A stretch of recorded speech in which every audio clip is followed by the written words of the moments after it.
Nitondra fanazavana makasika ilay terrain de golf orina eny Ankatso izay miteraka resabe amin'izao fotoana izao ny tompona andraikitra avy eo anivon'ny foibe mpitondrana ankapobeny fanana tany fotoana nahafahan'izy ireo ihany koa nanazava ny satan'ny tany-panjakana fotoana nanambaran'izy ireo ihany koa fa tsy marina ny feo miely fanamidy ity tany ity. Raha ny satan'ny tany no resahana dia misy ny tany-panjakana, ny tany vita kadastra ary ny tany manana sata tany manokana.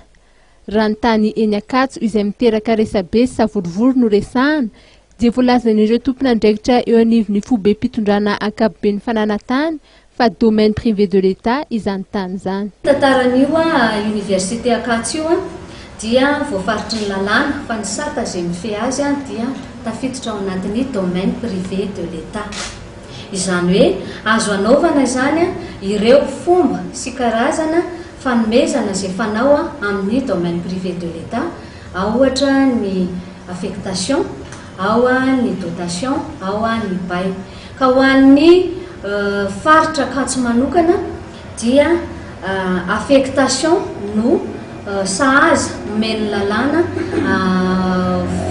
karazana zany fanomezana an'ilay tany ho an'ilay nangataka. Ny tany dia misoratra amin'ny fanjakana malagasy fa tsy misoratra mihitsy na amin'iza na amin'iza ary ny affectation mazava ho azy fa tsy ho azo amidy fa ireo karazana tany izay ny tany saina teo ireo izay tafiditra ao anatin'ny domaine privé de l'État izay natokana izay mahakasika manokana ny Université Antananarivo dia affectation no sahaza azy.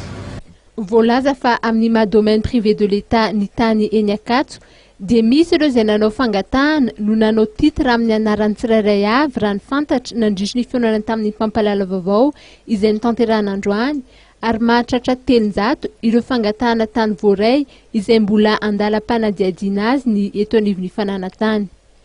No amafisin'ireo tompona andraikitra eto anivon'ny foibe mpitondrana ankapobeny fanana tany fa fanosorapotaka ny filazana fa namidy ny tany any Ankatso. Tsy misoratra amin'ny Université Antananarivo ny tany vonangatahan'ny ministeran'ny fampianarana ambony izay namoahan'ny VPDAT didy mpitondrana fa nosoratana amin'ny fanjakana ampiasain'ny ministeran'ny fampianarana ambony ho an'ny université. Ny VPDAT dia milaza fa tsy manohitra ny anaovana ireo tany ireo ho domaine public ary miandry ny fanapahan-kevitry ny fitsarana momba izany. Nanamarika kosa ireo tompona andraikitra fa rehefa lasa domaine public ireo tany ireo dia miverina ho tany-panjakana madidio sy tsy azo angatahina.